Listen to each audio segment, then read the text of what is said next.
પ્રાપ્ત કર્યો છે એવા તમામ યજમાન શ્રીઓ તથા મહારાજ શ્રીની આજ્ઞાથી મંદિરની સુંદર રીતે સેવા કરી રહેલા પ્રેસિડેન્ટ પરમ ભક્તરાજ પંકજભાઈ તથા કમિટીના તમામ સભ્યશ્રીઓ તથા શ્રીજી મહારાજના લાડેલા બધા જ હરિભક્તોને ઘણા ભાવથી જય સ્વામિનારાયણ જય સ્વામિનારાયણ જય સ્વામિનારાયણ.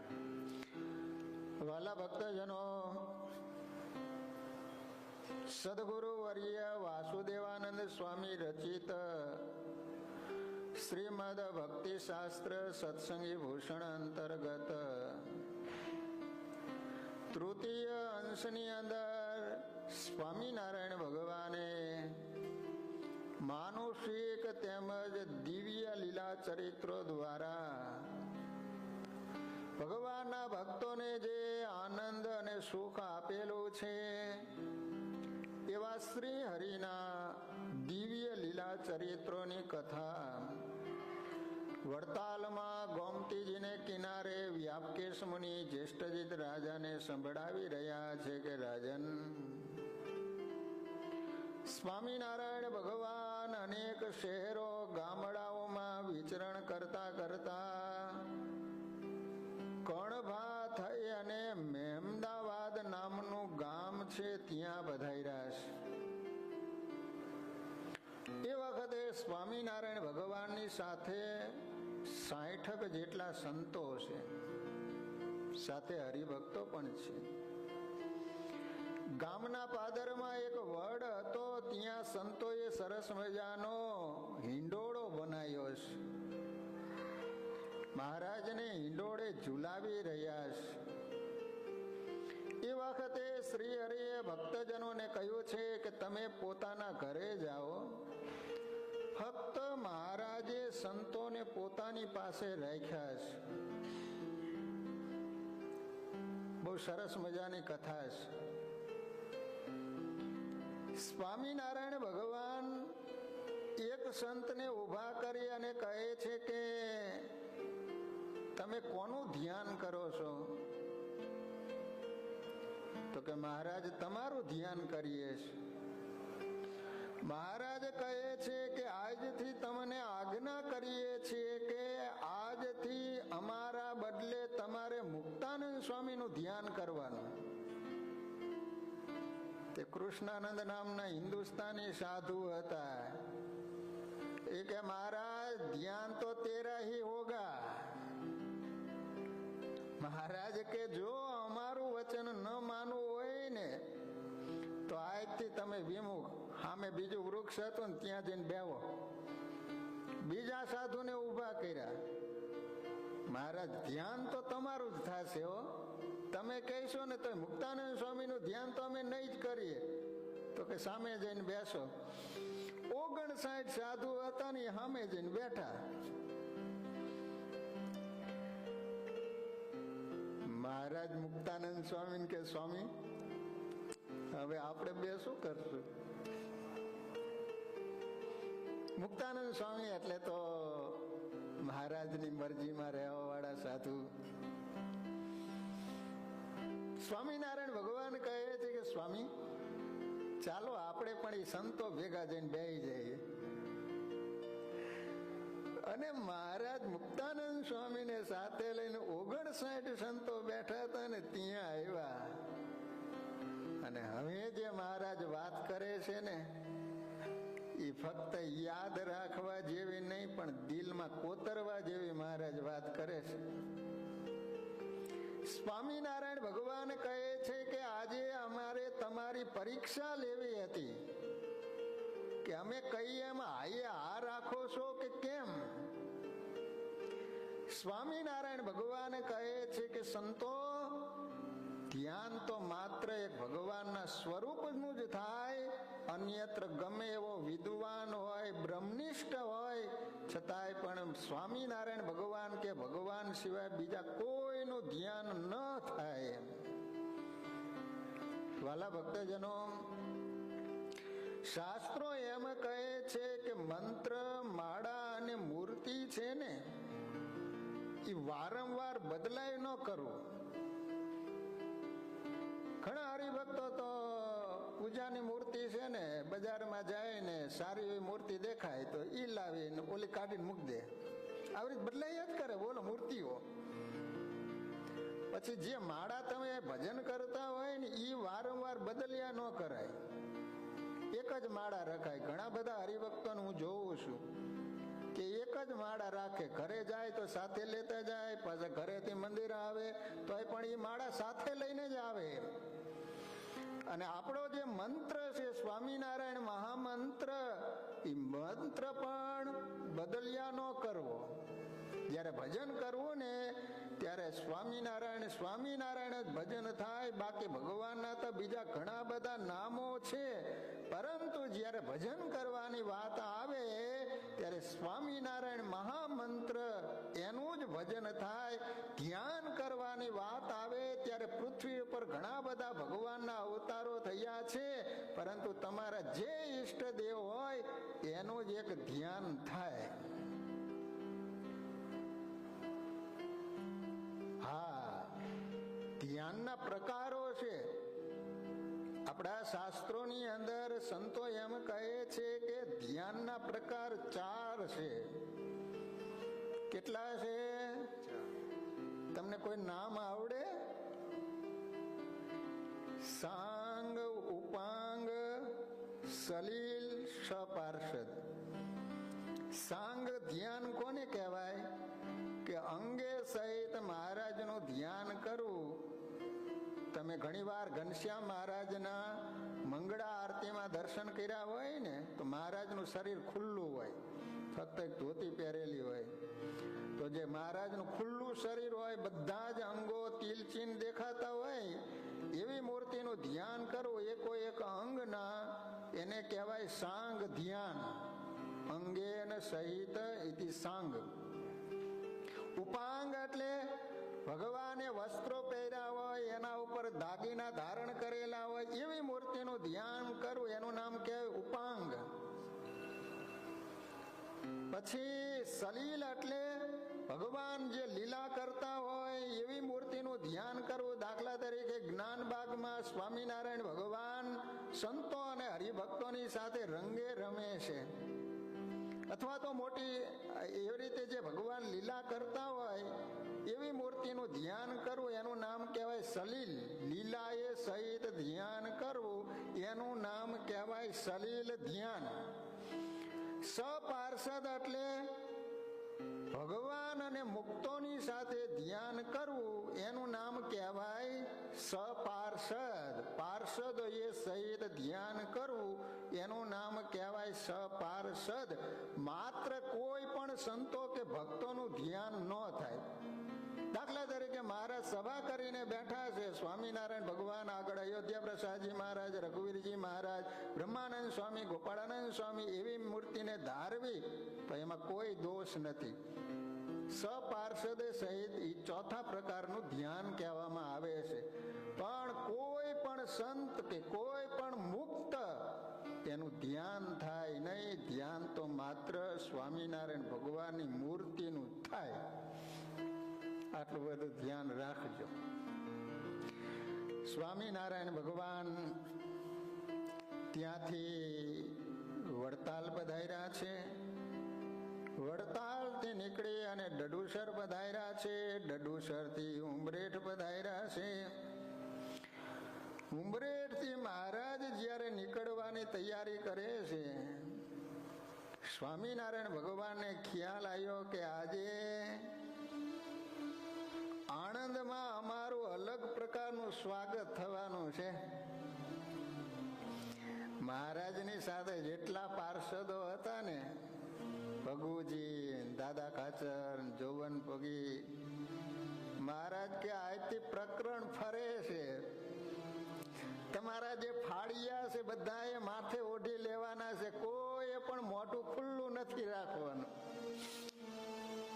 કોઈ પણ સંતો કે ભગવાનના ભક્તોને ખબર નહીં કે શું થવાનું છે.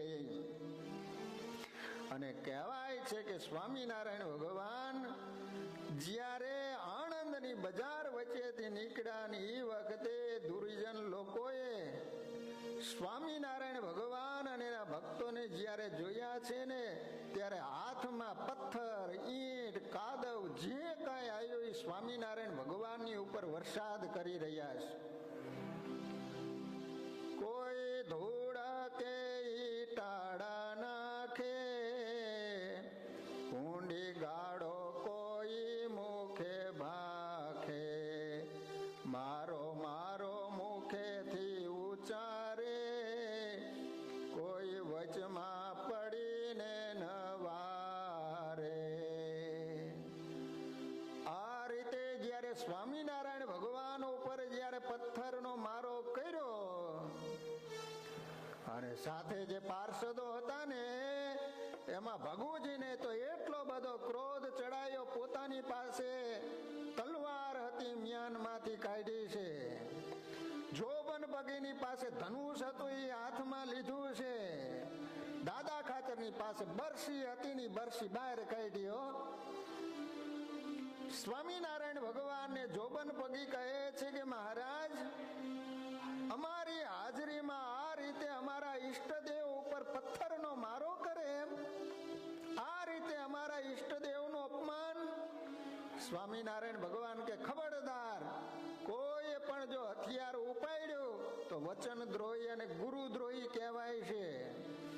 જોબન પગી મહારાજને કહે છે કે મહારાજ, ફક્ત મારું મોઢું ખુલ્લું કરવા દો. જે રીતે બિલાડી આવે ને ઉંદર ભાગે ને, એક પણ બચ્ચો ઉભો ન રે મહારાજ. ખરા બપોરે આણંદને મેં કેટલી વાર લૂંટેલું. સ્વામિનારાયણ ભગવાન કહે છે કે બધાએ શાંતિ રાખવાની છે. વાલા ભક્તજનો, તમે વિચાર કરજો કે આ જે સત્સંગની જ્યારે સ્થાપના કરવામાં આવી હતી ત્યારે આપણા ઈષ્ટદેવ સ્વામિનારાયણ ભગવાન, નંદ સંતો અને આપણા પૂર્વજોના જીવનમાં કેવા દુઃખો આવ્યા છે. આ સત્સંગના પાયામાં તમે ક્યારેક નજર કરજો, કાંઈક આપણા પૂર્વજોના બલિદાનો અપાયેલા છે ત્યારે આ સત્સંગ આપણને મળ્યો છે. પણ આપણને આમ સહજમાં મળી ગયો ને એટલે આ સત્સંગની મને તમને કોઈ કિંમત નથી. બોલો, એક શેઠનો છોકરો હતો, કરોડપતિ શેઠ હતા. શેઠે વિચાર કર્યો કે કરોડ રૂપિયા દીકરાને આપી દેવા છે, પણ દીકરાને એકવાર ખ્યાલ કરાવવો છે કે આ રૂપિયા કઈ રીતે ભેગા થયા છે. જો હું ડાયરેક્ટ આપી દઈશ તો થોડાક દીમાં ફના કરી નાખશે, ઉડાડી દેશે, આનું કઈ મહત્વ એને નહીં સમજાય. દીકરાને કીધું કે દીકરા, કાલે સાંજ સુધીમાં તારી રીતે કમાઈને મને એક રૂપિયો આપજે એમ. તેની મા પણ જઈને કે માં મને એક રૂપિયો આપો. એની માએ રૂપિયો આપ્યો. બાપાને કે લ્યો બાપા રૂપિયો. તો એનો બાપો કે હા, મેં પેલો કૂવો છે ને જ્યાં રૂપિયો એમાં ફેંકી દે, તો મારું તરત નાખી. તેની માને પિયરમાં મોકલી દીધી. બીજે તે કીધું એની બેન પાસેથી રૂપિયો લઈ આવ્યો કે જા કુવામાં નાખે, તરત નાખી આવ્યો. એની બેન ને મામાને ત્યાં મોકલી દીધી. હવે ઘરમાં બીજું કોઈ હતું નહીં. એના બાપા કહે છે કે આજ પણ સાંજ સુધી એક રૂપિયો ગમે ત્યાંથી લાવીને મને આપજે. હવે કોણ આપે એને? બજારમાં ચાલ્યો જાય છે. એમાં કોઈક ભાઈએ દુકાનમાંથી સામાનની ખરીદી કરીને એક મોટલું પોટલું, એક મણનું બાંધેલું.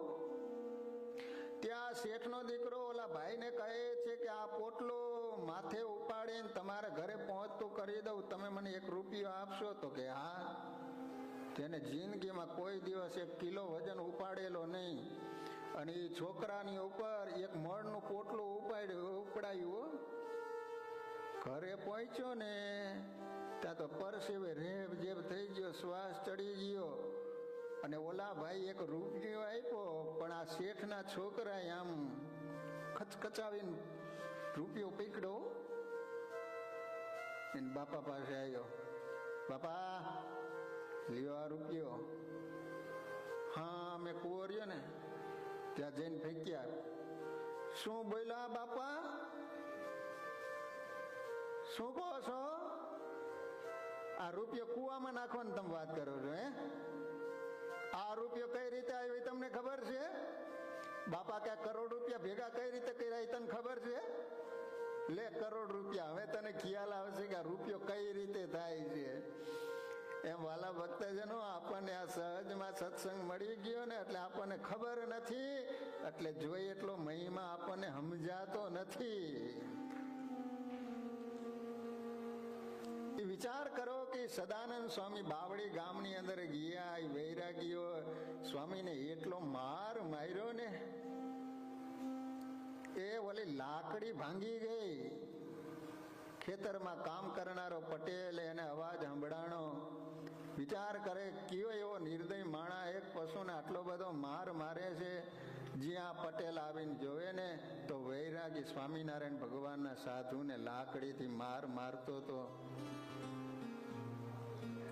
બોલો પટેલ આવીને સ્વામીને કહે, સ્વામીજી આટલો બધો તમને માર માર્યો, તમને પીડા થતી હશે, દુઃખ થતું હશે ને? ત્યારે સદાનંદ સ્વામી કહે છે કે મારી પીડા મારું દુઃખ તારે મટાડવું હોય ને તો મારા ગુરુભાઈની લાકડી ભાંગી ગઈ છે ને, એને તમે નવી લાવી આપો ને તો મારું દુઃખ દૂર થશે. આ હતી સાધુની સહનશીલતા. અને એને કારણે આજે ટૂંક સમયમાં સ્વામિનારાયણ સંપ્રદાય વિશ્વવ્યાપી બન્યો હોય તો એનું કારણ એની પાછળ આ સંતોની સહનશીલતા. અને સ્વામિનારાયણ ભગવાન સત્સંગમાં આવ્યા પછી કોઈ દિવસ પલાઠી વાળીને બેઠા નથી.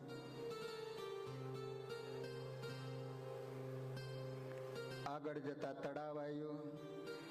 મહારાજ બધા પાર્ષદોએ સ્નાન કર્યું. એક આંબાનું વૃક્ષ હતું, એના છાંયે થોડીક વાર બેઠા. સ્વામિનારાયણ ભગવાન કહે છે કે પાર્ષદો, જો આપણે સહન કર્યું તો અત્યારે કેટલા બધા શાંતિથી બેઠા છીએ ને.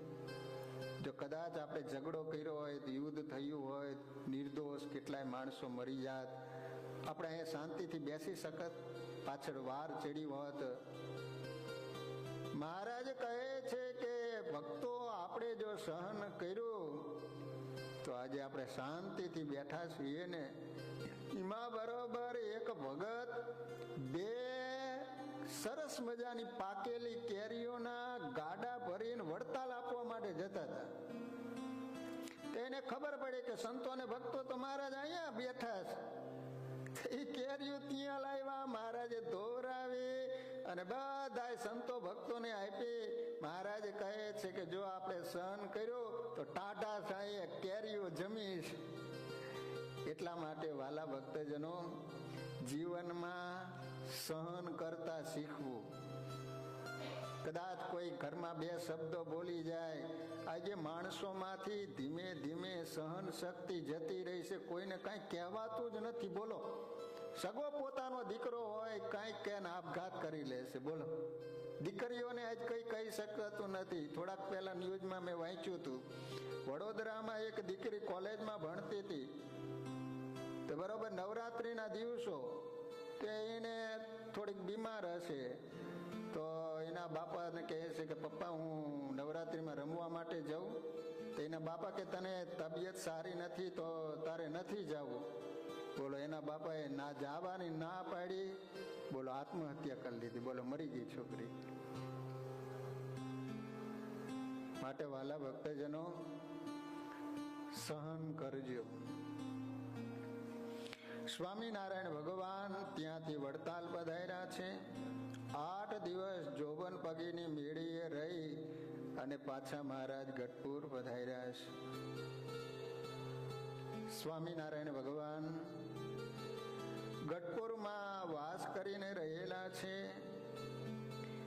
એમાં આજે ગઢપુર વાસી ભગવાનને ભૂલી ગયા એવી કથા વાસુદેવાનંદ બ્રહ્મચારીએ આ ગ્રંથમાં લખી છે. શા માટે ભગવાન ભૂલી ગયા હશે? તો કહે છે કે લગ્નનો માહોલ હતો અને લગ્નમાં એવા ફટાણા બોલે, કહેવાય છે કે 2 તહેવારો કેફી, એક તો હોળી અને બીજો લગ્ન. વાલા ભક્તજનો, તમને ભગવાને સંપત્તિ આપી હોય તો તમ તારે લગ્ન કરજો, ધામધૂમ પૂર્વક તું લગ્નમાં પ્લીઝ દારૂ નો લાવતા. આજે તો લગ્નમાં કેટલા ધુમાડા કરે છે. અત્યારે દેખાદેખી વધી ગઈ. બહુ તાકાત હોય કે ન હોય, પણ પેલા એ લગ્નમાં આટલો ખર્ચો કર્યો તો આપણે ખર્ચો કરવો હોય. સ્વામિનારાયણ ભગવાને શિક્ષાપત્રીમાં લખ્યું કે તમારી આવક હોય એને અનુસાર ખર્ચો કરવો, નકર પછી દેવું તુસો આવે. બોલો એક ગધેડો હતો ને, ગધેડો તેને નદીને સામે કાંઠે જવું હતું. તે ગધેડાએ વિચાર કર્યો કે નદીમાં પાણી કેટલું હશે એમ. તે સામેથી એક ઊંટિયું આવ્યું. તે ઊંટિયાને પૂછ્યું કે હે ઊંટભાઈ, આ નદીમાં પાણી કેટલું છે? તો કે કેડ હમાણું છે. તે ગધેડો કે કેડ હમાણું હોય તો વાંધો નહીં, હું તો હામા કિનારે ઉતરી જઈશ એમ. તે ગધેડો પડ્યો ને તો વચ્ચે ગયો ને તો ડૂબી ગયો, સીધો સમુદ્ર ભેગો જતો રહ્યો. ગધેડા એ વિચાર ન કર્યો કે ઊંટિયાને કેડ હમાણું થાતું હતું, હું તો ડૂબી જ જાઉં ને. એમાં આપણે વિચાર કરવો કે ઓલો તો ઊંટ જેવો છે, એની પાસે તો અબજો રૂપિયા છે, એ લગ્નમાં કરોડો રૂપિયા વાપરી શકે. આપણી તાકાત હોય ને એને અનુસાર જ ખર્ચો કરવો, દેખાદેખી ન કરવી, નકર દુઃખી થવાના દિવસો આવે.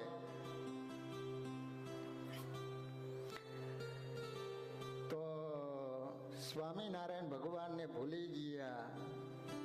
મહારાજ ઉદાસ થઈ ગયા. ગઢપુર ગામથી નીકળીને બાજુમાં સુખપુર નામનું ગામ છે, ત્યાં ગયા. ભગવાનને કરું, અહીંયા લગ્નનો એવો માહોલ. આહા, તે ભક્તના પાડોશમાં રહેતા કણ બી પટેલ ત્યાં, ત્યારે તેના ત્યાં હતો વિવાહ, વિવાહમાં કરતા વાહ વાહ, સગાવાલા તેડાવેલા બહુ, ગાતા ગાણા ફટાણાના સહુ, ચૈડો વિવાનો કે ફય પારી, લાજ વિવેક દીધી વિસારી. સ્વામિનારાયણ ભગવાન સુખપુર ગામથી નીકળી અને પાછા ગઢપુર આવ્યા. મહારાજ રિસાઈને ચાલી નીકળ્યા. દાદા ખાચરને ખ્યાલ આવ્યો કે સ્વામિનારાયણ ભગવાન ગઢપુર ગામ છોડીને ચાલી નીકળ્યા છે. દાદા ખાચર સ્વામિનારાયણ ભગવાનની પાછળ મહારાજને કહે છે કે મહારાજ, મહારાજ મારી વાત તો સાંભળો. સ્વામિનારાયણ ભગવાન કે દાદા આજ તમારી વાત હું સાંભળીશ નહીં, તમે પાછા વળો. દાદા ખાચર પાછા વળતા નથી ને, ત્યારે સ્વામિનારાયણ ભગવાને હાથમાં પથ્થર લીધો અને દાદાને કહે છે કે દાદા પાછો વળસ કે નહીં. ત્યારે દાદા ખાચર દોડી અને સ્વામિનારાયણ ભગવાનના પગ પકડી લીધા.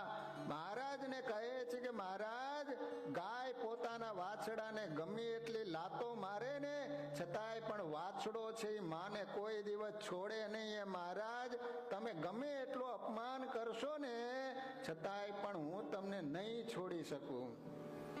સ્વામિનારાયણ ભગવાન કહે છે કે દાદા અત્યારે તો અમે જેતલપુર જશું, ત્યાં થોડાક દિવસ રોકાઈને પાછા અમે ગઢપુર આવશું. સ્વામિનારાયણ ભગવાન ગઢપુર આવ્યા છે અને એ વખતે મહારાજે ગામો ગામ પત્રો લખાવ્યા છે. ભાઈ ભાઈ સત્સંગે તમામ એને પત્રો લખાવ્યા છે આમ, પાંડવ ભવૈયા જોવાની જેમ, કેફ ચડે વિવાહથી તેમ, માટે સંખ્યોગી બાઈ ભાઈ એને વિવાહમાં જાવું ન ક્યાંય, કર્મયોગી જો વિવાહમાં જાય, પ્રભુ સંબંધી કીર્તન ગાય. સ્વામિનારાયણ ભગવાને પત્રો લખાવ્યા છે અને પત્રમાં એવું લખ્યું છે કે અમારા આશ્રિત હોય એને ભાંડ ભવૈયા જોવા ન જાઓ. પેલા ભવૈયા રમવા આવતા હતા, તમે જોયેલા? હવે તો ઘરો ઘર નહીં, હવે તો ખીચે ખીચે આવી ગઈ ભવાઈ. ઓલામાં તો એટલું સારું હતું કે માણસો કપડા પહેરીને તો નાચતા હતા. બોલો, આ તો એક સોફા ઉપર પોતાની દીકરી, વહુ ને બાપ ને દીકરો બધા ભેગા બેસી ન જોવાના દ્રશ્યો જોવે છે. સ્વામિનારાયણ ભગવાન પત્રમાં એમ કહે છે કે ભાંડ ભવાયા જોવાથી જેમ કેપ ચડે વિવાહથી તેમ. માટે સાંખ્યોગી હોય, ત્યાગી હોય એને લગ્નમાં કોઈ દિવસ જાવું નહીં. કર્મયોગી જો વિવાહમાં જાય તો પ્રભુ સંબંધી કીર્તનો બોલવા, પણ જગત સંબંધી ફટાણા ન ગાવા. બોલો, અમુક તો એવા ફટાણા વરરાજાને ગાયડો દે, આના કરતા વરરાજાને એમ થાય કે એક એક ઢીકો મારી લે તો સારું એમ.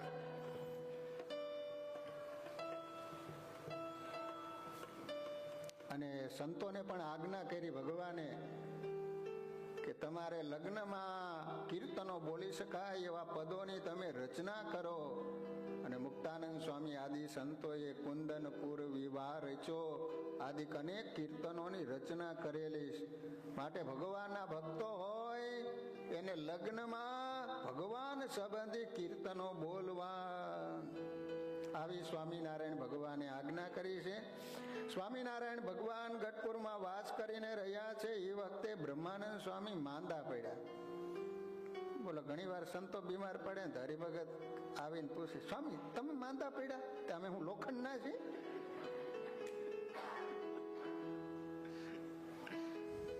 બ્રહ્માનંદ સ્વામી બીમાર પડ્યા. ભજનાનંદ સ્વામી દવા કરી રહ્યા છે, પરંતુ બ્રહ્માનંદ સ્વામીને દિવસે દિવસે બીમારી વધવા માંડી છે. સ્વામિનારાયણ ભગવાને સભા કરી છે, એમાં મહારાજે વાત કરી છે કે હવે બ્રહ્માનંદ સ્વામીનું આયુષ્ય પૂરું થયું એટલે બ્રહ્માનંદ સ્વામી શરીર છોડી અને ભગવાનના ધામમાં જવાના છે. ત્યાં તો સભામાં બધાય ભક્તજનો અને જીવબા લાડુબા મહારાજને કહે છે કે મહારાજ ગમે તે થાય પરંતુ બ્રહ્માનંદ સ્વામી ન જવા જોઈએ. જો બ્રહ્માનંદ સ્વામી જશે તો કીર્તનોની રચના કોણ કરશે? મંદિરોની રચના કોણ કરાવશે? માટે મહારાજ ગમે તે ભોગે પણ બ્રહ્માનંદ સ્વામી ન જવા જોઈએ. પણ મહારાજ કે એની આયુષ્ય પૂરી થઈ ગઈ છે. આયુષ્ય પૂરું થાય એટલે તો બધાને જવું જ પડે. સંસારનો ક્રમ છે, જાતસ્ય હિ ધ્રુવો મૃત્યુ. અને વાલા ભક્તજનો, આપણો જ્યારે જન્મ થાય ને ત્યારે 5 વસ્તુ માતાના ઉદરમાંથી લખાઈને આવે છે. તમને ખબર છે? આયુ કર્મ ચ વિત્તમ ચ વિદ્યા નિધનમેવ ચ પંચેતાનેવ સૃજ્યંતે ગર્ભસ્થસ્યેવ દેહિનઃ. આ 5 વસ્તુ માતાના ઉદરમાંથી લખાઈને આવે. એક તો આયુષ્ય, તમે કેટલા વર્ષ આ લોકમાં રહેશો એ લખાઈને આવ્યું છે હો. અને આપણી ગણતરી છે ને એ દિવસ, મહિના કે વર્ષ ઉપર નથી થતી, શ્વાસ ઉપર થાય છે. આપણા જેટલા શ્વાસ લખ્યા હોય ને એટલા જ શ્વાસ તમે લઈ શકો, એક પણ શ્વાસ વધુ ન લઈ શકો. આયુ, પછી કર્મ, તમારા દ્વારા કેવા કર્મો થશે. પછી વિત્ત, તમે જિંદગીમાં કેટલા રૂપિયા કમાઈ શકશો એ પણ લખાઈને આવે છે. આયુ, કર્મ, વિત્ત, વિદ્યા, તમે કેટલી વિદ્યા પ્રાપ્ત કરી શકો એ પણ માતાના ઉદરમાંથી લખાઈને આવે છે. અને છેલ્લે મૃત્યુ તમારું ક્યાં થવાનું છે એ પણ લખાઈને આવ્યું છે. કાળ છે ને ગમે તેમ કરીને ઈ જ સ્થાને લઈ જાય ને ત્યાં જ તમારું મૃત્યુ થાય. આપણે કલ્પના ન કરી શકીએ આ ભાઈ અહીંયા ગયા ને અહીંયા મૃત્યુ થઈ ગયું એમ, પણ એ લખાઈને આવ્યું અહીંયા જાય ત્યારે જ એનું મૃત્યુ થાય. પેલા સુબોધ સાગરમાં દામોદર આનંદ બ્રહ્મચારી એક પ્રસંગ લખ્યો છે કે એક પોપટ વૃક્ષ ઉપર બેઠેલો, એમાં બરોબર ધર્મરાજાના પાર્ષદો ત્યાંથી નીકળ્યા, યમદૂતો. એટલે ઓલા પોપટને જોયો ને એટલે હસ્યા. પોપટને એમ થયું કે યમરાજાને જોયા એટલે હસ્યા. એનું કારણ કે હવે મારું મોત થવાનું લાગે છે. તે ઉદાસ થઈને વૃક્ષ ઉપર બેઠો છે. ત્યાં એનો મિત્ર ગરુડજી હતો. એટલે ગરુડજી આવ્યા એટલે ઓલો પોપટ ગરુડજીને કહે છે કે જો અહીંથી ધર્મરાજાના પાર્ષદો નીકળ્યા હતા, મારા સામે જોઈને હસ્યા, એટલે હવે મારું મોત થવાનું છે, તો મારા બદલે તું ગમે તે બીજાને મિત્ર બનાવી લઈ જાય એમ, હવે તું જવાનો છે. ગરુડજી કે હું જ્યાં સુધી બેઠો છું ને ત્યાં સુધી હું તને મરવા નહીં દઉં. ગરુડજીએ પોપટને પોતાની પીઠ ઉપર બેસાડી સમુદ્રનું ઉલ્લંઘન કરી મેરુ પર્વતમાં એક ગુફા હતી, એમાં એક વૃક્ષ હતું, એના ઉપર મૂકી આવ્યો અને સીધો જ ગયો ધર્મરાજાની પાસે. ગરુડજી ધર્મરાજાને કહે છે કે તમારા દૂતો જોઈને હૈસાતા પોપટને? તો કે હા. તો કેમ હૈસા હતા? તો એટલા માટે હસવું આવ્યું હતું કે અત્યાર સુધી વિધાતાના લેખ કોઈ ખોટા પડ્યા નથી. મને એમ થયું કે એ પોપટનું મૃત્યુ મેરુ પર્વતની એક ગુફા એ વૃક્ષો ઉપર થવાનું લખ્યું છે. મને એમ થયું કે આ પોપટ એની હાથ પેઢી ઉડીને થાકી જાય તોય પણ અહીંયા પહોંચે નહીં. એટલે મને હસવું આવ્યું હતું કે આજે નક્કી વિધાતાના લેખ ખોટા પડશે. ગરુડજી કે હું તો અહીંયા મૂકીને આવ્યો, તો કે અચ્યું તમે કેશું, આમ પૂરું થઈ ગયું. એટલે વાલા ભક્તજનો, આ શરીરનો કાંઈ ભરોસો નથી. ક્યા ભરોસા હે ઇસ જિંદગી કા, સાથ દેતી નહીં હે કિસી કા. ગમે એટલું આપણે શરીરને સાચું હોય છે, દરરોજ સવારમાં 2-2 કલાક બાથરૂમમાં પીડા અવાડામાં જેમ નાતા હોય એમ નાતા હઈશું. અત્યારે તો અમુક હરિભક્તોના ઘરે ઉતારા આપ્યા હોય અને એવા મોટા બંગલામાં બાથરૂમ બનાવ્યા હોય કે 2 દી તો સેટ કરતા જ અમને ફાવે નહીં. બોલો, આમ ખોલી તો ઉપરથી પાણી આવે, ગયા હોય હાથ ધોવે ને નાઈને બહાર નીકળવું પડે. સાથ દેતી નહીં એ કિસી કા. ગમે એટલું આપણે હાચવીએ તો એક દિવસ શરીર આપણને દગો દેવાનું, મરવાનું. નક્કી એટલું જ રાખજો કે એક દિવસ આ લોકને છોડીને જવાનું છે. અને બીજું, આપણે આ લોકમાં આવ્યા ત્યારે કશું જ લઈને આવ્યા નથી, જ્યારે જવાનું થાય છે ત્યારે કશું જ સાથે આવવાનું નથી. આ વાતનું કાયમ અનુસંધાન રાખજો. કે તમારે અહીંયા અમેરિકામાં એવું ખરું કે કોઈ મરી જાય એટલે નનામીમાં $5000 બાંધી દે છે? અહીંયા છે આવો રિવાજ? તમે તો ઘણા બધા રિવાજ બદલ્યા છે ને. આ એક રિવાજ નવો ચાલુ કરો ને કે કોઈ મરી જાય એટલે $10,000 નનામી બાંધી દેવાના પાછળ. આવો નવો કોઈ કેળો કોઈ પાડે? બોલો, એક શેઠ હતા ને, તે દુકાનના દરવાજા બંધ કરી ₹100 નોટું હોય એની થોકડી આમ બેઠા બેઠા ગણતો હતો. ભગવાનને કરું ને એટે કહ્યો ને ત્યાં શેઠ ગોટો વળી ગયા, મરી ગયા. સાંજનો સમય થયો, બાપા ઘરે નો આવ્યા. દીકરા વિચાર કરે બાપા કેમ આટલો સમય થાય એટલે બાપા ઘરે આવી જાય છે, કેમ બાપા આવ્યા નહીં. દુકાને આવ્યા ત્યાં દરવાજા બંધ, અંદર સ્ટોપર મારી દીધેલી. ગમે એમ કરીને દરવાજા ખેડ્યા અને આમ જોયું ને ત્યાં તો બાપો ગોટો વળી ગયેલો. તે વિચાર કરે આપણા હગાવાલાને જાણ તો કરીએ કે બાપા ધામમાં જતા રહીએ એમ. ત્યાં એક છોકરાનું ધ્યાન ગયું કે એલા બાપાના હાથમાં હોની થોકડી પડી છે, પેલા રૂપિયા તો કાઢી લો, ઓલા આવીને પછી ઉતાવળમાં હળગાઈ દે છે પાછા. પણ ઓલા મરી ગયેલા ને તો મળા ગાંઠ પડી ગયેલી, આમ રૂપિયા ખેંચાવા નીકળ્યા નહીં. તો બાજુમાં ડોક્ટર હતા, એને બોલાય કે ડોક્ટરને કહે છે ગમે એમ કરીને રૂપિયા નીકળે એવું કંઈક કરો એમ. ડોક્ટર કે આ રૂપિયા હવે નીકળશે નહીં, રૂપિયા કાઢવા હોય તો આંગળા કાપવા પડે. ત્યાં બરોબર નરનારાયણ સ્વામી જેવા એક સાધુ નીકળ્યા. એ કે શું કરો છો? તો કે હા રૂપિયા અંદર રહી ગયા છે ને કે બાપા મરી ગયા, રૂપિયા કાઢ. એ કે તમારા બાપા તમારી પાસે કેટલાય મૂકી ગયા છે, આટલા બાપાને હારે લઈ જવા છે, હારે લઈ જવા દો. એ કે અત્યાર સુધી કોઈને લઈ જવા દીધો, અમાર નવો નથી કીડો પાડો, બોલો અમાર નવો ચીલો નથી પાડવો. કે શું મારી સામે જોઈ રહ્યા છો? આંગળા કાપીને રૂપિયા કાઢ લીધા.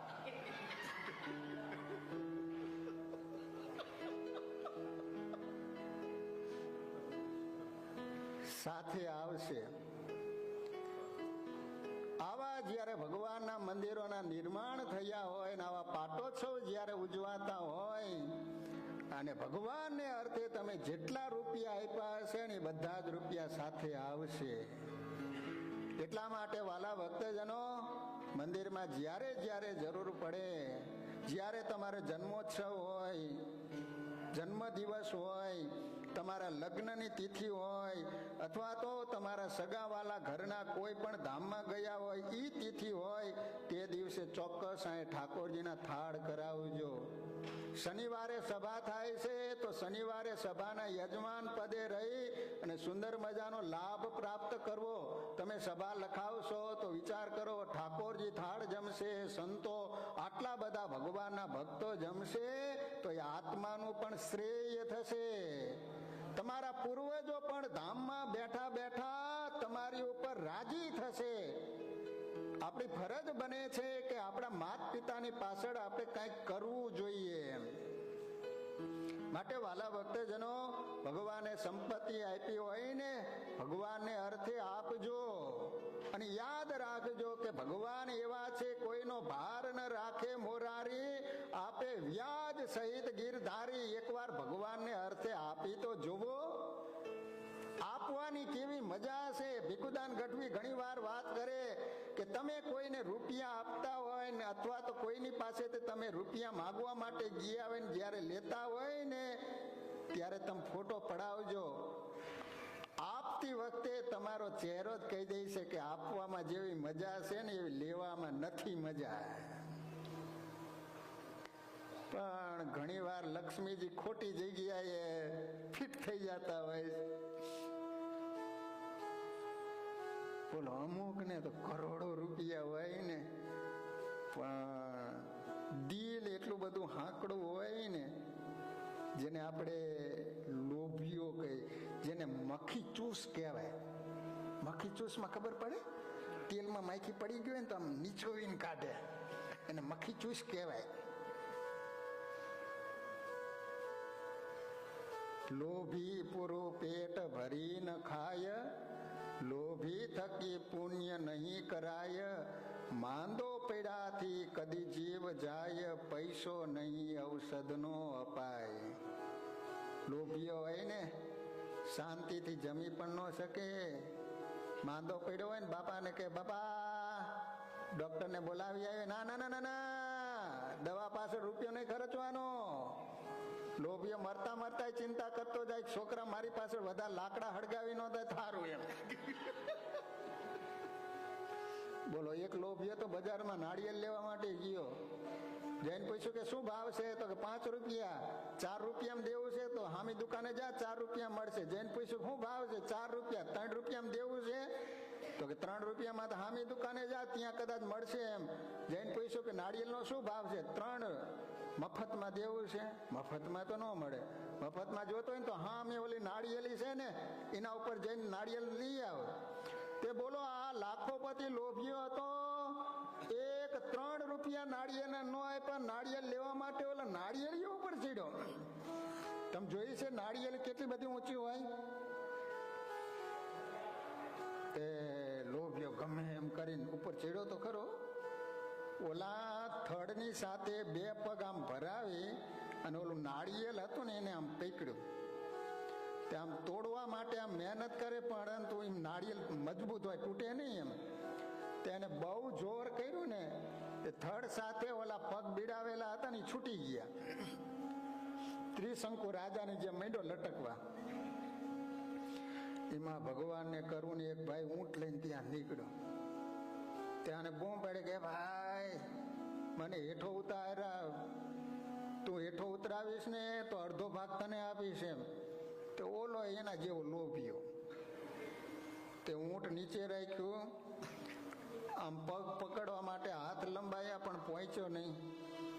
એટલે એ ઊંટ ઉપર ભાઈ ઉભા થયા અને ઓલાના પગ હતા ને એને પકડ્યા. જ્યાં પગ પકડ્યા ને તો ઓલું ઊંટ ધીમેથી નીચે નીકળી ગયું. એકને બદલે બે લટકા. ઓલું નાળિયેર ક્યાં સુધી સહન કરે? એ નાળિયેર તૂટ્યું ને બંને નીચે પીડ્યા. ત્યાં રામ રમી ગયા. એટલા માટે વાલા ભક્તજનો, ભગવાને જો તમને સુખી કર્યા હોય ને તો આવા સત્સંગોના આયોજન થતા હોય, ભગવાનના મંદિરોના નિર્માણ થતા હોય તો ભગવાનને અર્થે કંઈક આપજો.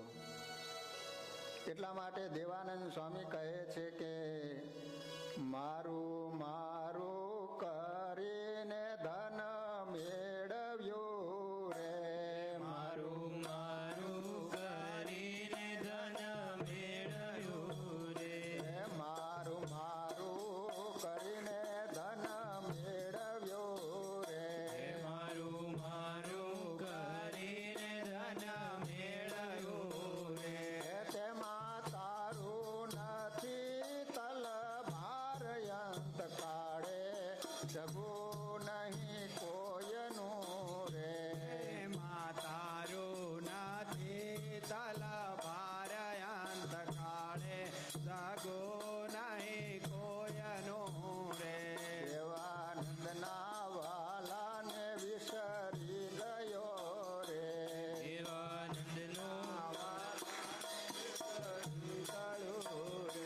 તારે ગળે પડ્યો જમ બંધ અંત કાળે સગો નહીં કોયનું રે, તારે ગળે પડ્યો જમ મારા અંત કાળે સગો નહીં કોયનું રે, ફોડ દાટી રહેશે દરબારમાં હારે જોને આંખું કા ફોડ. જો આપણો જન્મ થાય ને ત્યારે બાળોતિયું હોય તો એમાં ખીચું ન હોય. પછી જ્યારે માણસ મરી જાય ત્યારે માથે શું ઓઢાડે? ખાપણ. તો ખાપણમાં ખીચું ન હોય. આ વૈચમાં જે આપણે ખીચા કર્યા ને મરી ત્યાં સુધી ભરાતા જ નથી. બોલો, એક મિલે 10 20 કોઈ ઈચ્છત 20 મિલે શત સહસ્ત્ર ચહીએ. તો વાલા ભક્તજનો, ખરેખર આ ઉત્સવમાં, આ પાટોત્સવમાં જે ભાઈઓ બહેનોએ યજમાન પદે રહી અને સુંદર મજાનો જેને લાભ પ્રાપ્ત કર્યો છે બધા હરિભક્તોને એકવાર જોરદાર તાલીઓથી વધાવો. અને આપણે ભગવાનને પ્રાર્થના કરીએ કે જેને આમાં સંપત્તિ તન મન ધનથી સેવા કરી હોય ને, હે મહારાજ એના પરિવારનું રૂડું કરજો, આ લોકમાં એને સર્વ પ્રકારે સુખી બનાવજો અને વિશેષ ને વિશેષ તન મન ધનથી સેવા કરવાનું એ પરિવારને બળ આપજો. વાલા ભક્તજનો, તમે કેટલા બધા ભાગ્યશાળી કે અમેરિકાની ધરતી ઉપર પરમ પૂજ્ય મહારાજ શ્રીએ મંદિર કરવાનો સંકલ્પ કર્યો હોય અને અમેરિકાની ધરતી ઉપર પ્રથમ મંદિર બંધાણું હોય, પ્રથમ મંદિર થયું હોય તો આ સ્વામિનારાયણ મંદિર વિહોકન. ખરેખર ઘણા બધા હરિભક્તો મને કાલ કહેતા હતા કે સ્વામી, ઘણા બધા મંદિરોમાં અમે જઈએ છીએ પરંતુ અહીંયા ભગવાનના દર્શન કરવા માટે અને અહીંયા બેસીને જે ભજન કરીએ અને જે આમ શાંતિ મળે છે ને, શાયદ બીજે આવી શાંતિ નથી મળતી. કારણ કે આજ વર્ષોથી ભગવાન પ્રત્યક્ષ સ્વરૂપે બિરાજમાન છે. અત્યાર સુધીમાં આ મંદિરમાં કેટલું ભજન થયું હોય છે, વિચાર કરો. પંકજભાઈ મને વાત કરતા હતા, સ્વામી જ્યારે આ મંદિરની પ્રતિષ્ઠા થઈને પછી બીજા કોઈ મંદિર નહોતા તો સ્વામી 700 800 હરિભક્તો આ મંદિરમાં આવતા હતા. લો, વિચાર કરો, 800 હરિભક્તો એક સાથે ધૂન કીર્તન કરતા હોય, એ સ્વયં ભગવાન આવીને આપણી સાથે નાચતા હોય. તમને ખબર છે ભગવાન ક્યાં વાસ કરી રહે છે? નામ વસામી વૈકુંઠે યોગી નામ હૃદયે નચ મદ ભક્તા યત્ર ગાયંતી તત્ર તિષ્ઠામી નારદ. મારા ભક્તો શરીરનું ભાન ભૂલી મારી મૂર્તિને ધારી અને સંકીર્તન કરતા હોય, ધૂન કરતા હોય ને, ત્યાં ભગવાન નારદ મુનિને કે તમારે ત્યાં પહોંચી જાવ, મારો ભેટો હોય 100% થઈ જાય. ત્યાં ભગવાન પ્રત્યક્ષ હોય છે, પણ આપણી માઈ કાંઈક છે ને એ ભગવાનને જોઈ ન શકે. બાકી જ્યારે આપણે ધૂન કીર્તન કરતા હોઈએ ને ત્યારે સ્વયં ભગવાન આવીને બિરાજમાન થતા હોય. પ્રેમાનંદ ગાવે ત્યારે આવે ઓરા ઓરા હસતા, ક્યારે હવે દેખું રે હરી હસતા. તો જીવબા અને લાડુબા મહારાજને કહે છે કે મહારાજ ગમે તેમ થાય પણ બ્રહ્માનંદ સ્વામી ન જવા જોઈએ. મહારાજ કે જો બ્રહ્માનંદ સ્વામીને કોઈક આયુષ્ય આપો તો બ્રહ્માનંદ સ્વામી ન જાય એમ. તો તરત જ એક સભામાં લિસ્ટ બનાવવામાં આવી. એમાં પુરુષોએ હરામ ખાવા પૂરતું એક આયુષ્ય આપ્યું હતું. બ્રહ્માનંદ સ્વામીને માત્ર ને માત્ર બહેનોની સભામાંથી જ આયુષ્ય મળ્યું. એની ખાતરી શું? તો એમ કહેવાય છે કે બહેનું એવું કે બ્રહ્માનંદ સ્વામીનો એક ચેલો મુક્તાનંદ સ્વામીના મંડળમાં જતો રહ્યો. આમ ઘરે જાય એવો હશે, પરંતુ મુક્તાનંદ સ્વામીને એમ થયું કે ગમે તેમ આપણે હાચવી લઈએ એમ. બ્રહ્માનંદ સ્વામીનો દરરોજનો ક્રમ સવાર પડે ને એટલે સ્વામી મુક્તાનંદ સ્વામીના દર્શન કરવા માટે જાય. હવે ચેલો મુક્તાનંદ સ્વામી ભેગો જતો રહ્યો ને બ્રહ્માનંદ સ્વામી દર્શને જવાના બંધ થઈ ગયા. મહારાજને ખબર પડી. સ્વામિનારાયણ ભગવાન બ્રહ્માનંદ સ્વામીને કે સ્વામી કેમ તમે મુક્તાનંદ સ્વામીના સવારે દર્શન કરવા માટે નથી જતા? એવા સમાચાર મળ્યા છે કે હમણાં ઘણા દિવસ ત્યાં તમે દર્શન નથી જતા એમ. અને એ વખતે બ્રહ્માનંદ સ્વામી શું કહે છે મહારાજને ખબર? નથી મારો એમાં કાંઈ વાક, હું તો છું સતસંગી મારાંક. કોઈ બાઈ હશે વઢકારી, ખારી હોય જેવય બલા ખારી. મહારાજ આમાં મારો કોઈ વાંક નથી, પરંતુ બહેનોની સભામાંથી જે આયુષ્યનો ફાળો કર્યો તો એમાં કોઈક બાઈ વઢકારી હશે ને, વઢકણી, એનું આયુષ્ય આવી ગયું ને એટલે આમ થયું છે.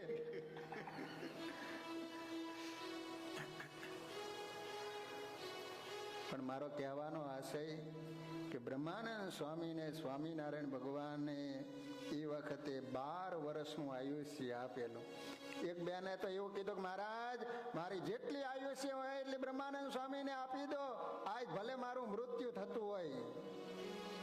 પણ આરામ કોઈ પુરુષ બોલ્યો હોય તો ખબર નહીં આ પુરુષોને જીવવાની કેટલી મમતા છે. આમ પણ તમે જોઈશો ને તો જ્યાં જ્યાં સભા હશે તો બહેનોની સંખ્યા વધારે છે. ધૂન ભજન કરવાની વાત આવશે તો બહેનોની સંખ્યા વધારે હશે. જ્યાં સેવા કરવાની વાત આવશે ત્યાં બહેનોની સંખ્યા વધારે હશે. પુરુષોની વધારે હોય એની ના નહીં, પણ ભોજનમાં પ્લીઝ મહેરબાની કરીને પીરસમાં નીકળો. કોઈ દે ધોતિયું પહેરી ન નીકળતા. લાડવા ઝાલશો ધોતિયું ઝાલશો. બહેનોનું હૃદય જ ભગવાને એવું નિર્માણ કર્યું છે કે બહેનોના હૃદયમાં સહજ ભક્તિ તમને જોવા મળશે.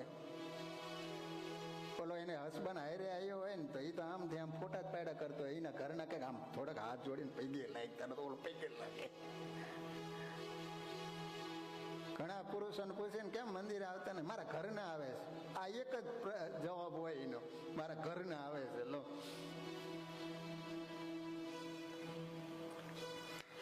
સ્વામિનારાયણ ભગવાન સભા કરીને બિરાજમાન છે. એ વખતે ચૈતન્યાનંદ સ્વામી સભામાં મોડા આવ્યા છે. પરંતુ આ ચૈતન્યાનંદ સ્વામી થોડાક માની સ્વભાવ હોવાને કારણે કાયમ આગળ બેસતા હતા. મોડા આવ્યા, આગળ જગ્યા નહીં, એટલે સ્વામી આમ ચક્કર મારવા માંડ્યા કે ગમે તેમ કરીને આગળ જવું એમ. પણ આગળ જગ્યા હતી નહીં, ક્યાં બેસવું, એટલે આમ ચારે બાજુ ચક્કર મારે છે. એ વખતે સ્વામિનારાયણ ભગવાને સંતોને વાત કરી કે સંતો, તમે મૂર્તિમાન માન જોયું છે? માન નહીં મહારાજ, અમે તો માન સંબંધી વાતો સાંભળી છે કે માન આટલું બધું ખતરનાક છે ને આમ તેમ, પણ મહારાજ મૂર્તિમાન અમે માન જોયું નથી એમ. અને મહારાજે આંગળીનો ઈશારો કરીને કહે છે કે જો હા અમે ઓલા ચક્કર મારે છે ને, ચૈતન્યાનંદ સ્વામીને બતાવીને કે માનની મૂર્તિ છે. સ્વામિનારાયણ ભગવાને માનની મૂર્તિ કહ્યું અને ચૈતન્યાનંદ સ્વામીને લાગી આવ્યું. સભા છોડીને ચૈતન્યાનંદ સ્વામી નીકળી ગયા. એમના જેટલા શિષ્યો હતા ને, ગુરુ જાય છે તો પાછળ પાછળ જવા માંડ્યા. ત્યારે ચૈતન્યાનંદ સ્વામી એના શિષ્યોને કહે છે કે તમે શા માટે મારી પાછળ આવો છો? તમારે જો કલ્યાણ જોતું હોય ને તો સ્વામિનારાયણ ભગવાનની પાસે રહીશો તો જ તમારું કલ્યાણ થશે. મને તો માન ખેંચીને લઈ જાય છે. અને વાલા ભક્તજનો, એ ચૈતન્યાનંદ ફરતા ફરતા તે ધરમપુર પહોંચ્યા. ત્યાં કુશળ કુંવરબાઈ હતા, રાજરાણી, જે આપણે ગાંધીનગરની બાજુમાં અડાલજની વાવ છે ને, કેટલાય જોઈ છે અડાલજની વાવ, સરસ. આજ પણ જોવો ને તો આપણે આમ તખત થઈ જાય, કેવી કોતરણી.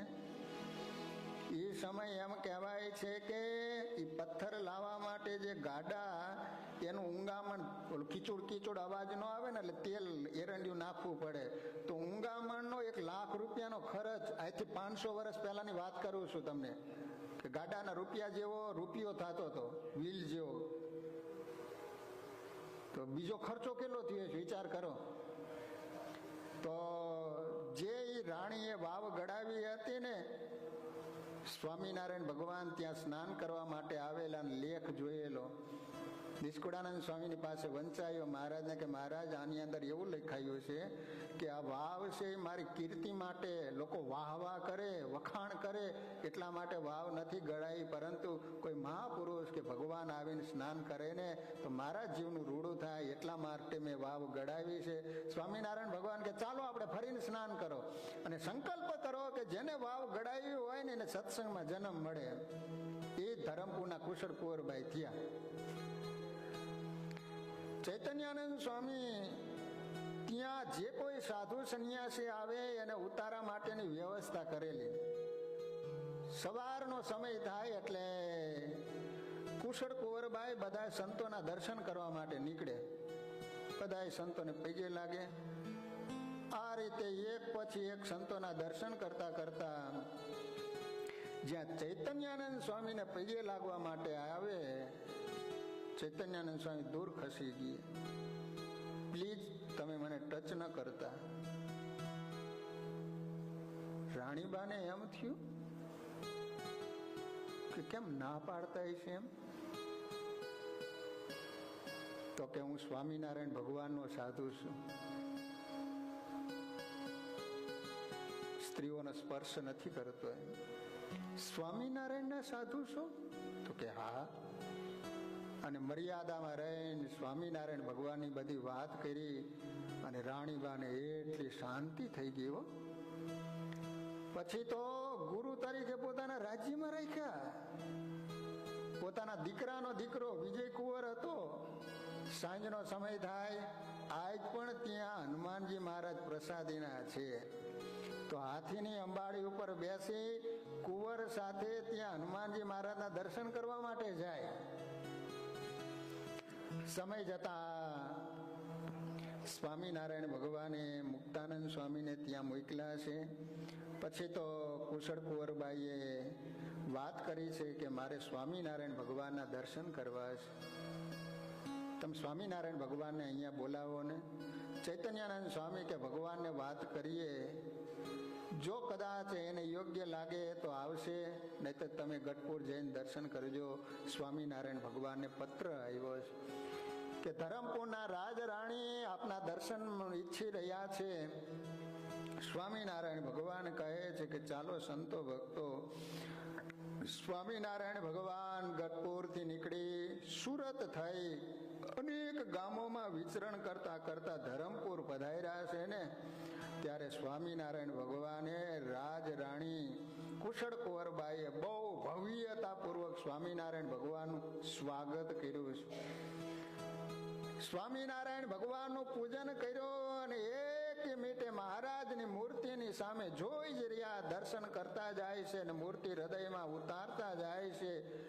એક જ વાર ભગવાનના દર્શન કર્યા, પણ આ બેહૂબ મૂર્તિ સહજાનંદ સ્વામીની હૃદયમાં કંડારાઈ ગયો. સ્વામિનારાયણ ભગવાને સારંગપુરના વચનામૃતની અંદર જ્યારે દર્શનની વાત આવી, દર્શન કઈ રીતે કરવા, ત્યારે સ્વામિનારાયણ ભગવાન કહે છે કે ધરમપુરના કુશળ કુંવરબાઈ જે રીતે દર્શન કરવા ને એ રીતે દર્શન કરવા લો. દર્શન કરવામાં વાલા ભક્તજનો સત્સંગમાં નંબર લઈ ગયા હોય તો ધરમપુરના કુશળ કુંવરબાઈ. સ્વામિનારાયણ ભગવાન ત્યાં રોકાણા છે. પછી મહારાજ કહે છે કે કુશળ કુંવરબાઈ, હવે અમે જઈશું.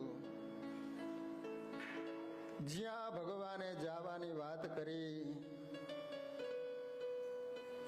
મહારાજે એટલો બધો આનંદ આપ્યો હતો ને રાણીબા ઉદાસ થઈ ગયો. એવું સાંભળી કુશળબાઈ અકળાયા છે અંતરમાઈ. કરી વિનંતી જોડીને હાથ, જાવાનું નામ લેશો મનાથ. બે હાથ જોડી કરગરી મહારાજને પ્રાર્થના કરી રહ્યા છે કે મહારાજ, હવે તમે અહીંથી જવાનું નામ ન લેશો. કહેતા વયા નયણામાં નીર, થયા દિલયતી દિલગીર. આમ કહેતા કહેતા તો કુશળ કુંવરબાઈની આંખમાં દળ દળ આંસુ પડવા માંડ્યા. વિચાર તો કરો, એક જ વાર સ્વામિનારાયણ ભગવાનનો હજી ભેટો થયો છે. સ્વામિનારાયણ ભગવાન પ્રત્યે કેવી પ્રીત થઈ ગઈ. આજે વર્ષોથી આપણે સત્સંગ કરીએ છીએ, છતાંય આપણે તપાસ કરીએ કે હજી ભગવાનમાં પ્રીત થઈ છે. ભગવાન ફક્ત જવાની વાત કરે છે, ત્યાં કુશળ કુંવરબાઈ આંખમાંથી દળ દળ આંસુ પાડીને ભગવાનને વિનંતી કરી રહ્યા છે. કહેતા વયા નયણામાં નીર, થયા દિલે અતિ દિલગીર. ત્યારે ધર્મનંદને ધૈર્ય દીધું, રૂડું રહસ્ય પોતાનું કીધું. રાજપાટ પુત્ર પરિવાર એ છે મોક્ષ પંથે પાડનાર. તજી રાજ મમતનું તાન, સદા ધરજો અમારું ધ્યાન. સ્વામિનારાયણ ભગવાન કહે છે કે કુશળ કુંવરબાઈ, ભલે તમે રાજ ચલાવો છો એની કોઈ ના નહીં, પરંતુ આ રાજપાટ છે ને, આ તમારો મોટો પરિવાર એ મોક્ષને પંથે બંધન કરનારા છે.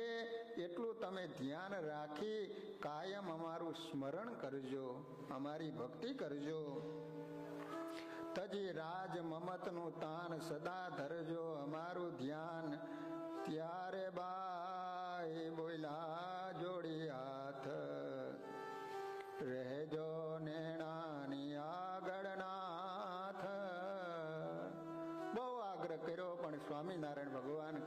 કે હવે તો અમે જશું, ઘણા દિવસ વ્યતીત થઈ ગયા છે. રડતા રડતા કુશળ કુંવરબાઈ એટલું જ કહે છે કે મહારાજ, ભલે તમે ગઢપુર જાઓ એની ના નહીં, પણ સદાયને માટે મારા નેણની સમક્ષ આવા ને આવા રહીજો. નહીં થાય વિયોગ સહન, કહેતા થયા ચેતન તન. કુશળ કુંવરબાઈ મૂર્છા ખાઈને પૃથ્વી ઉપર ઢળી પડ્યા છે. શુદ્ધ આવી શરીરની જ્યારે પાઈ લાગ્યા પ્રભુજીને ત્યારે, વાલા તેડવા આવજો વેલા, ચાલ્યા વિરહે આંસુ ન રહેલા. મહારાજ વહેલા વહેલા આવી અને મને ધામમાં તેડી જઈજો. આટલું કહેતા કહેતા તો આંખમાંથી ધડ ધડ આંસુ માંડ્યા છે વહેવા. વિરેહ વ્યાધિએ વિનંતી કીધી, ધારી ધીરજ વિદાય લીધી. સ્વામિનારાયણ ભગવાને કુશળ કુંવરબાઈને ધીરજ આપતા કહ્યું છે કે અમારું સદા ચિંતન કરજો, વહેલા આવીને તમને ધામમાં તેડી જઈશ. સ્વામિનારાયણ ભગવાન ઇતિહાસ એમ કહે છે કે ધરમપુરથી મહારાજ નીકળી ગયા પછી કુશળ કુંવરબાઈને હવે મહારાજ વિના ગમતું નથી. સતત ભગવાનને યાદ કરીને રેડા કરે છે. 15 દિવસ પૂરા થયા શરીર છોડી અને ભગવાનના ધામમાં કુશળ કુંવરબાઈ સદાયને માટે મહારાજની મૂર્તિના સુખે સુખિયા બની ગયા. આનું નામ કહેવાય જીવન, આને કહેવાય ભક્તપણું. આ કથા સાંભળી બસ ભલે આપણે સંસારમાં રહ્યા છીએ, પરિવાર વચ્ચે રહ્યા છીએ, પરંતુ કુશળ કુંવરબાઈને ભગવાન પ્રત્યે જેવી પ્રીતિ હતી, બસ આ કથા દ્વારા આપણા જીવનમાં પણ દિવસે અને દિવસે ભગવાન પ્રત્યે પ્રેમ વૃદ્ધિ પામે. દિવસે દિવસે ભગવાન જગત કરતા વિશેષ વહાલા લાગે. તમામ શાસ્ત્રનો આટલો જ સાર છે. આલોડ્ય સર્વ શાસ્ત્રાણી વિચાર્યમ ચ પુનઃ પુનઃ, ઇદમ એકમ સુનિષ્પન્નો ધ્યેયો નારાયણો સદા. વ્યાસ ભગવાન તમામ શાસ્ત્રોનો નિચોડ એક શ્લોકમાં કીધું કે બસ ભગવાનનું ધ્યાન કરવું. તમામ શાસ્ત્રનો આ જ સાર છે. ભગવાનનું ભજન કરી અને છેલ્લો જન્મ થાય એવું આ દેહ કરીને કરી લેજો વાલા ભક્તજનો. સ્વામિનારાયણ ભગવાન ગઢપુર ગયા છે એ વખતે કહેવાય છે કે જ્યારથી સ્વામિનારાયણ ભગવાન ધરમપુર ગયા ને ત્યારે સચ્ચિદાનંદ સ્વામીને સાથે નથી લેતા ગયા. અને સચ્ચિદાનંદ સ્વામી એટલે પ્રેમનો દરિયો કહેવાય. સ્વામિનારાયણ ભગવાનનો વિરહ થાય ને તો જેટલા રોમ છે ને ત્યાં લોહીના ટસિયા નીકળી જતા, રૂવાડે રૂવાડે લોહી નીકળી પડતું. આવા સચ્ચિદાનંદ સ્વામી જયારે રાધાજીને કૃષ્ણ ભગવાનનો વિયોગ થતો ને તો ચાંદલો છે ને એ શ્યામ થઈ જતો હતો. હવે સ્વામિનારાયણ ભગવાન સ્વામીને ગઢપુર મૂકીને ધરમપુર ગયા. મહારાજ જતા રહ્યા એ ખ્યાલ આવ્યો ને ત્યારથી સચ્ચિદાનંદ સ્વામીએ ખાવા પીવાનું છોડી દીધું. બીજા સંતો અવારનવાર ભક્તજનો સોમલા ખાચર આદિકા આગ્રહ કરે છે કે મહારાજ ગઢપુરથી ધરમપુર ગયા છે, કેટલા દિવસે પાછા આવે એનું કાંઈ નક્કી નથી. સ્વામી તમે કાંઈક તો જમો એમ. સચ્ચિદાનંદ સ્વામી કે તમે ચિંતા કરવામાં, ભગવાન પ્રસાદ લેશે ને હું જમી લઉં છું એમ. નહીં સ્વામી તમે કાંઈક જમો એમ. જયારે વાત માન્યામાં ન આવી ને ત્યારે સચ્ચિદાનંદ સ્વામી મોઢામાં આંગળી નાખીને ઉલટી કરીને તો ભાત નીકળ્યો. સચ્ચિદાનંદ સ્વામી કહે છે કે આ ધરમપુરના કુશળ કુંવરબાઈએ મહારાજને બિરંજનો થાળ જમાડ્યો હતો. મહારાજ ત્યાં જમે છે અને અહીંયા હું તૃપ્ત થવું. આ ભગવાન અને સંતની એકતા બતાવે છે. સ્વામિનારાયણ ભગવાન ગઢપુર આવ્યા છે. સચ્ચિદાનંદ સ્વામીએ ભગવાનના દર્શન કરી ખૂબ આનંદિત થયા છે. વાલા ભક્તજનો, તૃતીય સ્કંદમાં તો ઘણી બધી કથાઓ છે, પરંતુ આપણી પાસે જેટલો ટાઈમ હતો, જેટલો સમય હતો, એને અનુસાર તૃતીય અંશની અંદર જે સુંદર મજાના ભગવાનના ચરિત્રો આપણે શ્રવણ કર્યા. હવે ક્યારેક સમય મળશે, ભગવાન મોકો આપશે તો ફરીને બાકીના ચરિત્રો તમને ચોક્કસ સંભળાવવા માટે આવીશું. વાલા ભક્તજનો, આ પાટોત્સવ નિમિત્તે હું તો ઇન્ડિયા હતો, હજી અમેરિકા પણ નહોતો આવ્યો. પંકજભાઈનો ફોન આવ્યો કે સ્વામી, આ પાટોત્સવની કથા તમારે વાંચવા આવવાની છે. મેં કીધું હું તો હજી ઇન્ડિયા છું, પરંતુ તમે ગમે ત્યારે અમેરિકા આવો ત્યારે પાટોત્સવનું તમે નક્કી કરીને રાખજો. મેં કીધું વાંધો નહીં. વાલા ભક્તજનો, પંકજભાઈના કહેવાથી બધા ટ્રસ્ટીઓએ સાથે મળી અને વાલા ભક્તજનો, અમારે અતિ નરનારાયણ સ્વામી સાથે ખાસ આમ મિત્ર જેવા નાતા. સ્વામીનો અવારનવાર ફોન આવે, વાતચીત કરતા હોઈએ. ઘણા સંતોની સાથે અમારે રહેવાનું થાય, પરંતુ અમારે નરનારાયણ સ્વામી છે ને, સાવ સરળ સ્વભાવ, બાળકની સાથે બાળક, મોટાની સાથે મોટા, બીજી કોઈ ખટપટ નહીં. હું ને મારો ઠાકોરજી, એવું એમનું આમ સાદગી ભર્યું જીવન છે. અને વાલા ભક્તજનો, મહારાજ શ્રીની આજ્ઞાથી, તમારા જેવા પ્રેમી ભક્તોના આગ્રહને કારણે આ સ્વામી ઘણા વર્ષોથી આ મંદિરમાં રહી સુંદર રીતે ઠાકોરજીની સેવા કરે છે અને તમારા જેવા હરિભક્તોને રાજી કરે છે. ને એકવાર સ્વામીને તાલીઓથી વધાવીએ. આટલા વર્ષોથી તમારું મંદિર સરસ રીતે સાચવી રહ્યા છે અને સાથોસાથ સરસ રીતે સત્સંગનું પોષણ કરી રહ્યા છે.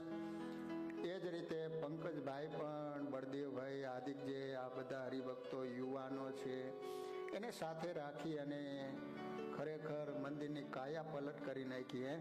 પહેલા કેવું જૂનું મંદિર હતું અને ભગવાનની દયાથી પંકજભાઈએ એક સાહસ કર્યું અને બધા હરિભક્તોએ તમે સેવા પણ સારી કરી, લોન પેટે પણ તમે સેવા આપી અને બહુ સરસ રીતે હવે વર્ષો સુધી આ મંદિરમાં તમારે કાંઈ જોવા પણ ન રહે એવું સરસ રીતે અક્ષરધામ તુલ્ય મંદિર થઈ ગયું છે.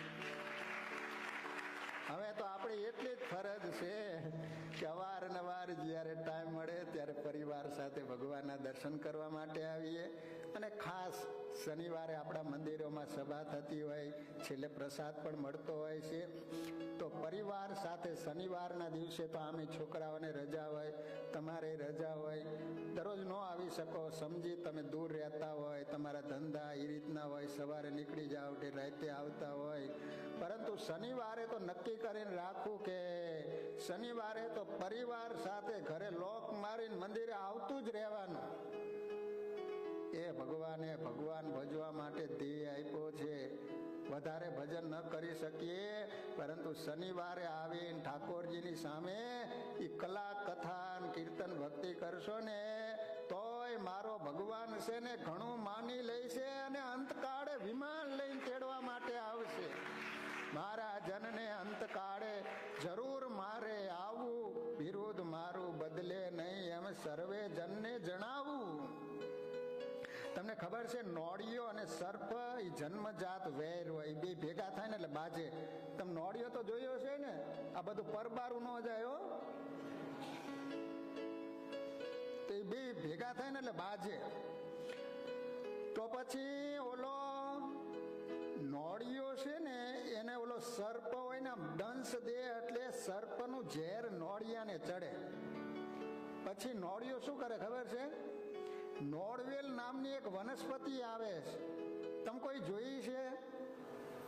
મેં નથી જોઈ. તમે કોઈ જોઈ હોય ને તો મને બતાવજો.